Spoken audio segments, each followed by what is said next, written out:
ሰበር ዜና በፈጣን መረጃዎቹ የምናውቀው ሙሴ ሰለሞን በአሁን ሰዓት በቁጥጥር ስር መዋሉና በስር ላይ እንደሚገኝ ተነግሯል። ከታማኝ ምንጮች ማረጋገጥ የራሳችን አቋም ነው አይደል? አቋም ይዘሽ ካወራሽ ከአቋምሽ ጋር ሁኚ። ይሄንን ኤዲት አድርጉልኝ፣ ይሄን አውጡልኝ እኮ አይሰራም። በደንብ ይሰራል። ይሄማ የሙያም ግዴታም ጭምር እኮ ነው። እንደኔ ያሰስ ገሰሱን አወራችና ብለህ ወስደት ለጥፋለህ እንዴ? መቅደስ ደበሳይ በፍርድ ቤት ጠንካራ ተቃውሞና ከባድ ማስጠንቀቂያ ትክክለኛና ወቅታዊ መረጃዎችን በመስጠት የሚታወቀው ወንድማችን ሙሴ ሰለሞን መታሰሩን ሰምተናል። ምክንያቱ ምንድነው? አዲስ የወጡ ነገሮች አሉ። መቅደስ ደበሳይ የቀድሞ የኢቢኤስ ቲቪ ጋዜጠኛ በድጋሜ ከኢቢኤስ ቲቪ ጋር ሰጣ ገባ ገብታለች። ይህ ጉዳይ ብዙዎችን እያነጋገረ ይገኛል።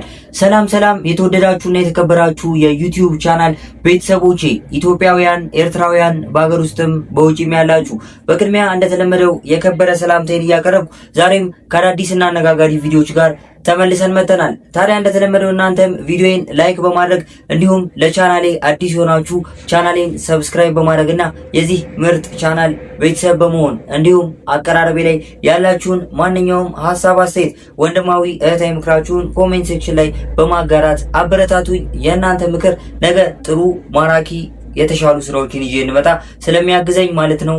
ወደ ቪዲዮዎቹ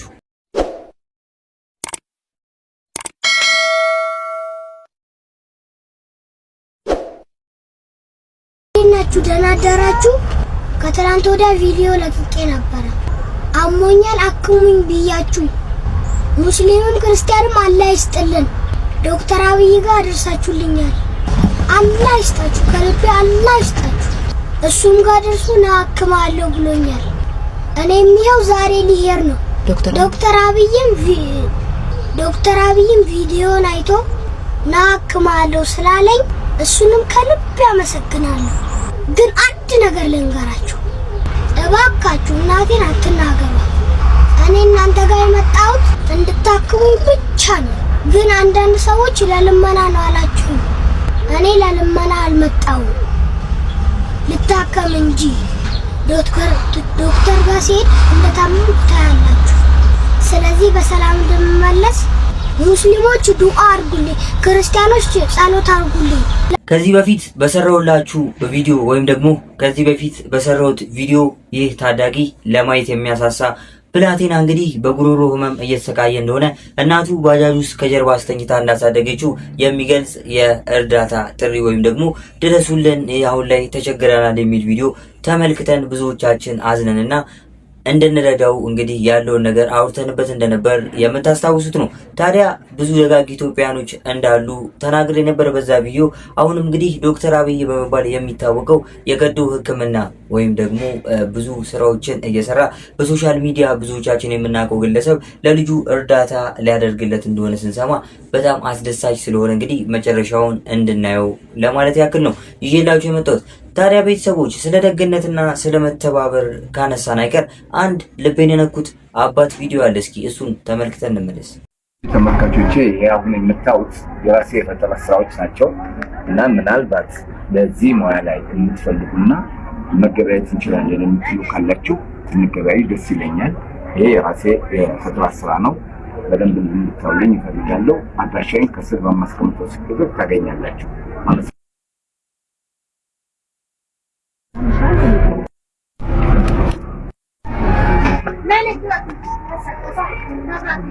ሌላ ብዙዎቻችን በሳቸው እድሜ ስንደርስ እንግዲህ አቅማችን ይደክማል። ይህ የተፈጥሮ ጉዳይ ነው። ታዲያ እኛ አባት እድሜያቸው ሳይበግራቸው ራሳቸውን በራሳቸው ለማስተዳደር የፈጠሩት ፈጠራ ይበል የሚያሰኝና አድናቆት የሚገባው ነው። ታዲያ አሁንም ይህንን ትንሽ ብላቴና የረዱ ደጋግ ኢትዮጵያ ልቦች ለዚህ ለምናያቸው ይቅርታ አድርጉልኝ ለምናያቸው አባት ይደርሳሉ ብዬ አስባለሁ። ታዲያ ሁላችንም እኚህን አባት እንግዲህ በማበረታታት እንተባበር። በአጠቃላይ የሚሰሩ ሰዎችን በመተባበር ሶሻል ሚዲያውን ለጥሩ ነገር እንጠቀመው እላለሁ። የዛሬው መልእክቴ ነው። ታዲያ እናንተም ቪዲዮን ላይክ በማድረግ እንዲሁም ለቻናሌ አዲስ ሆናችሁና ቻናሌን ሰብስክራይብ ያላደረጋችሁ ቻናሌን ሰብስክራይብ በማድረግ አበረታቱኝ። ወደ ኔክስት ቪዲዮ። ሰበር ዜና። በፈጣን መረጃዎቹ የምናውቀው ሙሴ ሰለሞን በአሁን ሰዓት በቁጥጥር ስር መዋሉና በስር ላይ እንደሚገኝ ተነግሯል። ከታማኝ ምንጮች ማረጋገጥ እንደቻልኩት እንግዲህ ሙሴ ሰለሞን በግልጽ የታሰረበት ጉዳይ ባይነገርም በሳቢና ኮንሰልተንሲ ምክንያት ሳይሆን እንዳልቀረ ምንጮች እየተናገሩ ይገኛሉ። በሙሴ ሰለሞንና በታሰረበት ጉዳይ ላይ አዳዲስ መረጃዎችን ካገኘው ይዤላችሁ እመጣለሁ። እንዲሁም ደግሞ በቦታ ላይ ተገኝቼ የተፈጠረውን ነገር ለማጣራት ሞክራለሁ። በአዲስ መረጃ መልሳለሁ። መልካም ምሽት። በታማኝና በፈጣን መረጃዎቹ ብዙዎቻችንን እንግዲህ ያስደሰተ ከብዙዎቻችን መወደድንና እውቅናን ያገኘ ወንድማችን ሙሴ ሰለሞን ከትላንት አመሻሽ ጀምሮ በፖሊስ ቁጥጥር ስር እንደዋለ ከብዙ ተአማኝ የመረጃ ምንጮች እየሰማን እንገኛለን። ታዲያ በምን ምክንያት እንደታሰረ አልታወቀም። ግን ብዙዎች እንግዲህ በዚህ ምክንያት ነው የታሰረው እያሉ ይህንን ቪዲዮ በተለያዩ የማህበራዊ ድረገጽ መተግበሪያዎች ላይ እያጋሩ ይገኛሉ። ቪዲዮ ምንድነው? ተመልክተን እንመለስ። አሁን ትራፊኮች እንዴት ነው ሰው የማይማረርባቸው? ይኸውላችሁ ከሳምንት በፊት አደባባይ ደርባል ተብዬ ተቀጣሁ። አደባባይ መደረብን እንደሆነ ባላውቅም ማለት አደባባይ ደርባል ተብዬ ተቀጣሁ። እሺ አደባባይ ደርባል ተብዬ ተቀጣሁ። ከዛ በኋላ ዛሬ ድጋሚ ተቀጣሁ። እሱን ቅጣት ከፍዬ የቅጣት ወረቀቱን ከፍዬ ሳልቀበል ስራ ቢዚ አድርጎኝ ማለት። ከዛ ባለፈው የተቀጣሁት የት ነው? ወሎ ሰፈር። መቀበሉ የት ነው? እስጢፋኖስ ጋር ያለውን ፖሊስ ጣቢያ ታውቁታላችሁ። አሁን የተቀጣሁት የት ነው? ጦር ኃይሎች። ከዛ በኋላ እንግዲህ ታርጋ አትፍቱ የሚል ዜና ተሰርቷል። እኔ ሰርቻለሁ ታርጋ አትፍቱ ብዬ ስንት ዜና ወጥቷል። ታርጋ አትፍቱ ተብሎ ታርጋ የተፈታ። ከዛ ስጠይቀው አፈጻጸም ላይ አልወረደም አለኝ ሰውዬው። ምክትል ሳጅን ወጋሪ ፉያራ ይባላል። ጦር ኃይሎች አካባቢ ነው ያለው። ከዛ ምድር አፈጻጸም አልወረደም፣ እነሱ ህጉን አወጡት እንጂ የተገበሩት አይደለም አለኝ። ቃል በቃል አለኝ ነው የምነግርህ። እሺ ችግር የለውም ታርጌን ፍታ፣ ግን ቅጣት ወረቀት ጽፈህ ስጠኝ እዚሁ ከፍዬ የምሄደውን አልኩት። ምን ተጻፈልኝ ታውቃላችሁ? ይሄን ወረቀት ለምን ስለው ምን ይዤ ልጻፍልህ አለኝ። ታርጌን ይዞታል ሰውየው፣ ታርጌን ይዞ ጻፈልኝ ስለው አይሆንም እንደዛ እና ስለው ሄጄ እስጢፋኖስ አስቡት፣ ከጦር ኃይሎች ከቤቴል ተነስቼ እስጢፋኖስ ሄድና መንጃ ፈቃዴን ተቀብዬ መንጃ ፈቃዴን ይዤ መጥቼ ደግሞ እዚህ ድጋሚ ያጽፈውና ሰውየው ድጋሚ ሰውየው ጽፎልኝ ከሰጠኝ በኋላ ድጋሚ ይጽፋል፣ ድጋሚ ይከፍላሉ ቅጣት ወረቀቴን ድጋሚ ከፍዬ እሱን ልፈልግ ነው ማለት ቀኔ በዚህ ያለቅ። አስቡት ከጦር ኃይሎች እስጢፋኖስ፣ ከእስጢፋኖስ ጦር ኃይሎች፣ ከዛ በኋላ ደግሞ እዛ መፈለግ ሰውየውን። አንዳንድ ጊዜ ማገናዘብ የሚባል ነገር አለ። እንደ ሰው እውነት አገናዝቡ። የምሬ ነው። እኔ እንዴት ማለት ቅጣት ወረቀት ጽፎ እዛው ቅጣት ወረቀት ላይ በስነ ስርዓት እሱን ሄጂ ባንክ ከፍዬ ታርጌን ተቀብዬ እስጢፋኖስ ሄጂ መንጃ ፈቃድ መቀበል ይችላል። አሁን ቀኔ ተበላሽ፣ ምንም ስራ ላልሰራ ነው። አስቡት በአዲስ አበባ ትራፊክ እንደው አረ ኮመን ሴንስ ይኖራችሁ ቢያንስ። እኔ ዛት ሶ ላይክ እንሲ ኮመን ሴንስ ይሄ እንዴት ነው? አገናዝቡ። ሰው ልጅ ስራ አለው። ቪዲዮ እንግዲህ ከጥቂት ቀናት በፊት ነበር በዚህ በማህበራዊ ድረገጽ መተግበሪያ ላይ ያጋራን። ብዙዎች በዚህ ምክንያት ነው የታሰረው እያሉ መላምታቸውን እየጠቀሱ ወይም ደግሞ በሶሻል ሚዲያ እየተነጋገሩበት ይገኛል። ቤተሰቦች እናንተስ እንግዲህ እስካሁን ይሄ ነው የሚል ትክክለኛው ምክንያት ባይታወቅም በምን ይመስላችኋል? እስኪ ሀሳብ አስተያየታችሁን ኮሜንት ሴክሽን ላይ ማሳወቅ እንዳይረሳ። ሌላኛውና እያነጋገረ ያለው ትላንት አመሻሽ ላይ የወጣው መረጃ እንግዲህ የቀድሞ የኢቢኤስ ጋዜጠኛ የነበረችው መቅደስ ዳበሳይ ድጋሚ ከኢቢኤስ ቲቪ ጋር ሰጣ ገባ ውስጥ ገብታለች ይለናል። ታዲያ እንግዲህ ቤተሰቦች ምንድነው ጉዳዩ? ቪዲዮን ተመልክተን እንመለስና የራሳችንን ሀሳብ አስተያየት የምንሰጥበት ነው የሚሆነው። ወደ ቪዲዮ። መቅደስ ዳበሳይ በፍርድ ቤት ጠንካራ ተቃውሞና ከባድ ማስጠንቀቂያ ደረሳት። ጉዳዩ ምንድነው? በኢቢኤስ የምስክርነት ጉዳይ የተፈጠረ ነው። ባጭሩ ልንገራችሁ። በኢቢኤስ ቴሌቪዥን አዲስ ምዕራፍ በተሰኘው ፕሮግራም ላይ በቀረበ ታሪክ ምክንያት ክስ የተመሰረተባቸውን ግለሰቦች ጉዳይ የመለከተው ፍርድ ቤት የቀድሞዋን የፕሮግራሙን አቅራቢ መቅደስ ዳበሳይን በምስክርነት ሰምቷል። ሆኖም መቅደስ ለፖሊስ በሰጠችው ቃልና በፍርድ ቤት በሰጠችው ቃል መካከል ልዩነት በመታየቱ በአቃቤ ሕግ በኩል ጠንካራ ተቃውሞና ማስጠንቀቂያ እንደቀረበባት ታውቋል። ጉዳዩ መነሻ የሆነው ብርቱካን ተመስገን የተባለች የዩኒቨርሲቲ ተማሪ የደረሰብኝ በደለው ስትል በፕሮግራሙ ላይ መናገሯን ተከትሎ ነው። ታሪኩ የተፈበረከ ነው በሚል በፕሮግራሙ ዝግጅት ላይ የተሳተፉ ግለሰቦች የሐሰት ወሬን በማሰራጨት ወንጀል ክስ ተመስርቶባቸው ጉዳያቸው በፍርድ ቤት የታየ ይገኛል። በዚሁ የክስ መዝገብ አቃቤ ሕግ ምስክሮችን ሲያሰማ የቆየ ሲሆን ባለፈው ሳምንት ሐሙስ ጥር 13 ቀን ሉላ ገዙና ዘወትር ደሳለኝ ምስክርነታቸው ሰጥቷል። አርብ ዕለት የመቅደስ ደበሳይ ተራ የነበረ ቢሆንም በአንድ ዳኛ ድንገተኛ ህልፈት ምክንያት ችሎቱ ሳይሰየም ቀርቷል። ትላንት ማክሰኞ በነበረው ችሎት መቅደስ ምስክርቷን ስትሰጥ በፖሊስ ምርመራ ወቅት ከሰጠችው ቃል ጋር የሚቃረን ሀሳብ ማቅረቧን አቃቤ ሕግ ተቃውሟል። የአቃቤ ሕግ የዛሀበሻ ምንጮች እንደገለጹት አቃቤ ሕግ ምስክሯም በፖሊስ የሰጠችውን ቃል እንድትደግም፣ ይህን ካላደረገች ግን በሐሰት ምስክርነት ወንጀል ልትጠየቅና ለእስር ልትዳረግ እንደሚችል ለችሎቱ አስረድቷል። ይህን ተከትሎ ዛሬ ረቡዕ ዳግም ለችሎቱ የቀረበችው መቅደስ ደበሳይ ቀደም ሲል ለፌዴራል ፖሊስ ሰጥታው ከነበረው የምርመራ ቃል ጋር የሚጣጣም ምስክርነት መስጠቷን ተገልጿል። ፍርድ ቤቱ በቀጣይ ሌሎች የአቃቤ ሕግ ምስክሮችን መስማቱን ይቀጥላል። የጉዳዩ መጨረሻ ወደፊት ምን እንደሚሆን ይዤላችሁ የመመጣ ቢሆንም ታዲያ ጉዳዩ እንግዲህ በፊት አዲስ ምዕራፍ በሚለው ፕሮግራም ላይ እንደሚታወቀው መቅደስ ዳበሳይ የቀድሞ የኢቢኤስ ቲቪ ጋዜጠኛ እንደነበረች ሁላችንም እናውቃለን። በዚህ አዲስ ምዕራፍ በተሰኘው ፕሮግራም ላይ በተነሱ ጉዳዮች ነው ድጋሚ ወደ ክስ ጉዳዩ ሊያመራ እንደሚችል እየሰማን ያለ ነው። ታዲያ አዲስ ምዕራፍን ካነሳን አይቀር እስኪ ለትውስታ አንድ ቪዲዮ ተመልክተን እንመለስ። ህዝብ የሰጣችሁን ገንዘብ ባልተገባ መንገድ ተጨብሮ ክስ ላይ እንደሆንክ ሰማን። 500 ሺህ ብር ከወሰዱባት በኋላ ከዛ በኋላ ስልኳቸው አጠፉት። በጣም በፍጥነት የሚነዳ አይሱዚ ነበር አሉ። እኔ አላቅም አላስታውስና በጣም ወደ ላይ አንስቶ እንደገና አባሮሃል። ከዛ በቃ ዛጋሁኝ። ትንፋሽ ራሱ የለኝ። በቃ አሁን እንዴት ነህ? ጤና በደንብ ሙሉ ለሙሉ ተሽሎሃል ማለት አይሻልም? እዚህ ጋር እዛ ጋር ከማለት ለፈጣሪ ምስጋና ማቅረባችን ለትውስታ ያህል ነበር የቀድሞ የኢቢኤስ ቲቪ ጋዜጠኛ መቅደስ ዳበሳይን ጨምሮ እነ ሉላን በኢቢኤስ ቲቪ በአዲስ ምዕራፍ ፕሮግራም ላይ ያቀረቡትን ፕሮግራም ተመልክተን የተመለስነው ወይም ደግሞ ቀንጨብ የተደረገች ቪዲዮ አይተን የተመለስነው ቤተሰቦች። ታዲያ ከኢቢኤስ ቲቪ ጋር በተያያዘ የቀድሞ የኢቢኤስ ቲቪ ጋዜጠኛ ሰሞኑን መነጋገሪያ የነበረችው ወታችን እንግዲህ ድጋሚ ሌላ ሰጣ ገባ ውስጥ ገብታለች። ባለፈው በቅልቦች ፖድካስት ላይ ቀርባ ብዙ ነገሮችን ተናግራ እንግዲህ ከመድረኩ በስተጀርባ የነበሩ ጉዳዮችን ያወራችበት ፕሮግራም ነበር። ታዲያ በዚህ ፕሮግራም ላይ ያልተገቡ ነገሮች ተለቀውብኛል በሚል ድጋሚ በሌላ የፖድካስት ፕሮግራም ላይ ከቅልቦች አቅራቢ ፍጹም ጋር እንግዲህ ሰጣ ገባ ሲቀርቡ ብዙዎችን ያነጋገረ ጉዳይ ነበር። ታዲያ እሱን ቪዲዮ ተመልክተን የራሳችን አቋም ነው አይደል? አቋም ይዘሽ ካወራሽ ከአቋምሽ ጋር ሁኚ። ይሄንን ኤዲት አድርጉልኝ፣ ይሄን አውጡልኝ እኮ አይሰራም። በደንብ ይሰራል። ይሄማ የሙያም ግዴታም ጭምር እኮ ነው። እንደኔ ያሰስ ገሰሱን አወራችና ብለህ ወስደህ ትለጥፋለህ እንዴ? እና ያወራው ማን ነው? አንቺ አይደለሽ አወራሽው? አይ ሐሳባችሁ ካሜራ ፊት የሚነገርና ከካሜራ ፊት የማይነገር አለ። አይደለም ካሜራ አይደለም። አሁን ስፔሲፊካሊ እያወራን ያለ ነው ስለዚህ ሾው ነው አይደል? ስላለፈው ሾው ማለት እሱ ሾው ላይ እኔ ተናገርኩት አለ። እኔ እንደማንኛውም ሰው የማወራው ነገር አለ። የምጠይቅህ ጥያቄ አለ፣ እንጠይቃለሁ፣ ትመልሳለህ። በዚህ ሲቹዌሽን ጠየቅኳት። ኖርማል ጥያቄ ነው። እንደማንኛውም ሰው የተሰማኝን ነው መጠየቅ ያለብኝ። ወይም ሾው ላይ ስቀርብ ጉዳዩ ላይ የምንወያይበት ጉዳይ ላይ ይሆናል የምለውን ጥያቄ አነሳለሁ።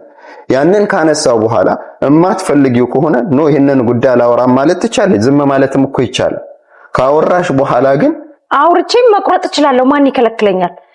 ከዛ ውስጥ የሚፈልገውን ወስዳለሁኝ፣ የማልፈልገውን አልወስድም። ከባህል ከአካባቢያችን ከሀገራችን ምናምን ነባራዊ ሁኔታ አንፃር ህዝቡ ጋር ሄዶ ከሚጎረብጥ ሰው ነኝ፣ ስህተት አይጠፋም። አንዳንድ ነገሮች ምላሴ ሊስት ይችላል። ስለዚህ መቁረጥ ደግሞ ለዛ እኮ ነው ኤዲቲንግ ምናምን የሚባል ነገር መጣ።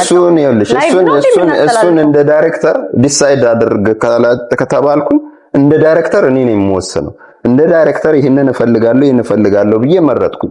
አንቺ እዚህ ጋር ስትናገሪ ዝም ብሎ ይመጣልሽን ትናገሪያለሽ። ኦፍ ኮርስ ልክ ነሽ እኮ በማህበረሰብ ውስጥ ተጽዕኖ ሊፈጥሩ ይችላሉ ብዬ የማስባቸውን ነገሮች ልክ ያልሆኑ ነገሮችን ኤዲት አደርጋለሁ። ግን ልክ ነው ብዬ ያመንኩትንስ ነገር አንቺ መተሽ ኤዲት ማድረግ ነው። ጠርተኸኝ ስመጣ ማለት ነው ላይቭ ሾው ነው ብለህ አልነገርከኝም። ስለዚህ ላይቭ እስካልሆነ ድረስ ደግሞ የፈለኩትን ነገር ተናግሬ ይቆረጣል ብዬ ስለማስብ ለባለሙያ ትቼ ሄዳለሁ። ስለዚህ የቶክ ዳላስ ደግሞ ዋናው ሐሳብ መሀል ላይ የሚያመጣ ነገር መፈለግ ስለሆነ አይ ቲንክ ሁለታችሁም ልክ ናችሁ። የሚያጨቃጭቅ ነገር የሚያጨቃጭቅ ሐሳብ ከመጣ እንድንሟገትበት ነው አይደል? እንጨቃጨቅ። እንደ አንድ የማህበራዊ ድረገጽ ተከታታይ ጉዳዩን ስመለከተው እንግዲህ እንደ ግለሰብ በዚህ ጉዳይ ያለኝ አስተያየትን ለማጋራት ያክል ታዲያ ይህ ግለሰብ ወይም ደግሞ የቅልቦች ፖድካስት አዘጋጅ ፍጹም ባቀረባት ጊዜ የተለያዩ ነገሮችን እንግዲህ ተነጋግረዋል። እሷም በሰዓቱ የመሰላትን ነገር አውርታለች። ብዙ ነገሮችን ሰምተናል፣ ብዙዎቻችን ተመልክተናል ወይም ደግሞ ተመልክታችሁታል ብዬ ስለማስብ ጉዳዩ አነጋጋሪ እንደመሆኑ መጠን ማለት ነው። ታዲያ እንደ አንድ የማህበራዊ ድረገጽ ፕሮግራም አዘጋጅ ደግሞ አንድ እንግዳ ከቀረበ በኋላ ያለውን ነገር ኤዲት አድርጎ የማቅረብ ኃላፊነት የዛ ሰው ነው። ታዲያ ያ ሰው ያመነበትን ህብረተሰቡን ይመጥናል ብሎ ያሰበውን ነገር ኤዲት አድርጎ አዘጋጅቶ ለማህበረሰቡ እንግዲህ ያቀርባል። ይህ ጉዳይ ከማህበረሰቡ አልመጣም ወይም ደግሞ ይህ ያቀረብከው ነገር እኛን ይመጥናል አይመጥንም የሚለው ጥያቄ ከማህበረሰቡ እስካሁን የመጣ አይመስለኝም። በተለያዩ የማህበራዊ ድረገጾችም እንደዚህ አይነት ጉዳዮች እየተዘዋወሩ ስላልሆነ ማለት ነው። ታዲያ ይቺ የቀድሞ ጋዜጠኛ እንግዲህ ያነሳቸው ሀሳቦች ብዙም ውሃ ያነሳሉ ብዬ አላስብም። እኔ በበኩሌ አልስማማበትም። ለምን በዛ ሰዓት እንግዲህ ያወራችሁ ራሷ ልጅ የፈጠረው ነገር የለም። የተቀረጸው ነገር መቅረት ያለባቸው ነገሮች ቀርተው መቅረብ ያለባቸው ተብሎ የታሰቡ ከብዙ ድካምና ልፋት ወይም ደግሞ ከብዙ ፕሮሰሶች በኋላ ነው ለህዝቡ የሚጋሩት። ብዙ ነገሮች እንግዲህ ሲሰሩ ብዙ ልፋት ስለሚጠይቁ ማለት ነው። በዚህ ጉዳይ እናንተስ ምን አይነት ሀሳብ አስተያየት አላችሁ? ሀሳብ አስተያየታችሁን ኮሜንት ሴክሽን ላይ ጻፍ ማድረግ እንዳይረሳ። አብራችሁን ቆዩ። ቪዲዮ ላይክ፣ ቻናሌን ሰብስክራይብ ማድረግ እንዳይረሳ። በርከት ያሉ ባለሀብቶችና ታዋቂ ሰዎች ከሞቱ በኋላ እየተከፈለ አስክሬናቸው በዚህ ታንከር ውስጥ እየተቀመጠ ነው። ሞተዋል ሲባል ለታይታ ለሰው የቀብር ስነ ስርዓት እንደተከናወነ ይነገርና ነገር ግን አስክሬናቸው ወደዚህ ታንከር ውስጥ እንዲገባ ይደረጋል። ይሄ ታንከር ምንድነው ስራው? ከዚህ ጀርባ እየተከናወነ ያለው እስካሁን ያልሰማችሁት አስገራሚ ነገር ልንገራችሁ። ፎሎ ማድረግ እንዳትረሱ። ይህ ነገር ዛሬ አይደለም የተጀመረው፣ በርከት ያሉ አመታትን አስቆጥሯል። እስካሁንም 500 ባለሀብቶችና ታዋቂ ሰዎች በዚህ ታንከር ውስጥ አስክሬናቸው ከሞቱ በኋላ እንዲቀመጥ ተደርጓል። ለዚህም ደግሞ ከፍተኛ ክፍያ ፈጽመዋል እነዚህ ታዋቂ ሰዎችና ባለሀብቶች ከመሞታቸው በፊት ማለት ነው። አሁንም 4000 በላይ የሚሆኑ የዓለማችን ታዋቂ ባለሀብቶችና ዝነኛ ሰዎች ከሞቱ በኋላ አስክሬናቸው እዚህ ታንከር ውስጥ እንዲቀመጥ ክፍያ ፈጽመው ከተቋማቱ ጋር ውል አስረዋል። ይህ ጉዳይ ከአሜሪካ እስከ ቻይና፣ ከቻይና እስከ ሩሲያ የተዘረጋ ነው። አስገራሚውን የዚህን ታንከር ነገር ልንገራችሁ። ይህ እንግዲህ በአንድ የምርምር ተቋም ይፋ ከተደረገ በኋላ ከአሜሪካ አልፎ በመላው ዓለም ተንሰራፍቷል። ይህ ተቋም አሁን ላይ በሀገር አሜሪካ በሁለት ግዛቶችን ጨምሮ በፈረንሳይ፣ በሩሲያና በቻይና ቅርንጫፎችን ከፍቷል። ይህ ተቋም ምንድነው የሚሰራው ስንል ሰዎች ከሞቱ በኋላ አስክሬናቸው በዚህ ክብ ነገር ውስጥ በከፍተኛ ቅዝቃዜ ውስጥ እንዲቀመጥ ይደረጋል። ደሙም ሙሉ በሙሉ ከሰውነት ውስጥ እንዲወጣ ይደረግና ቅዝቃዜን መቋቋም በሚችል አንድ ፈሳሽ ነገር ይሞላል። ያው የሕክምና ሂደቱና ውስብስብ ባዮሎጂካል ሂደቱን የሕክምና ባለሙያዎች እናንተ ታውቁታላችሁ።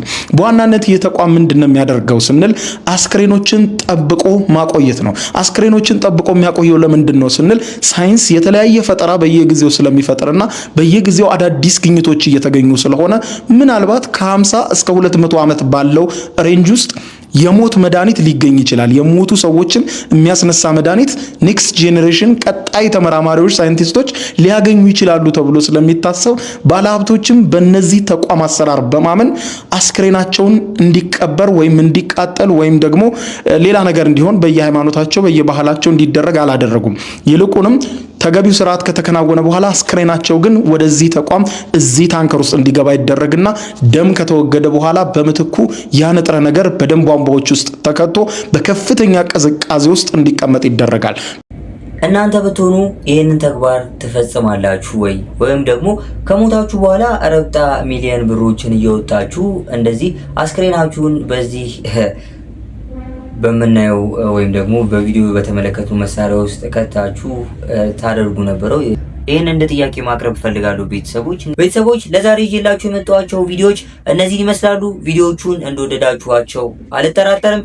ቪዲዮዬን ላይክ ያላደረጋችሁ ቪዲዮዬን ላይክ በማድረግ ለቻናሌ አዲስ ሆናችሁና የዚህ ምርጥ ቻናል ቤተሰብ ያልሆናችሁ ቻናሉን ሰብስክራይብ በማድረግና የዚህ ቻናል ቤተሰብ በመሆን እንዲሁም አቀራረቤ ላይ ያላችሁን ማንኛውም ሀሳብ፣ አስተያየት፣ ወንድማዊ እህታዊ ምክር ነገር የተሻሉ ጥሩ ማራኪ ስራዎችን ይዤ እንድመጣ ስለሚያግዙኝና ደካማ ጎኔን ለማወቅ ስለሚረዱኝ ኮሜንት ሴክሽን ላይ ወንድማዊ እህታዊ ምክራችሁን በማጋራት አበረታቱኝ። በቀጣይ ባሪፍ ቪዲዮዎች እስከምንገናኝ መልካም ጊዜ። ወዳችኋለሁ። አመሰግናለሁ።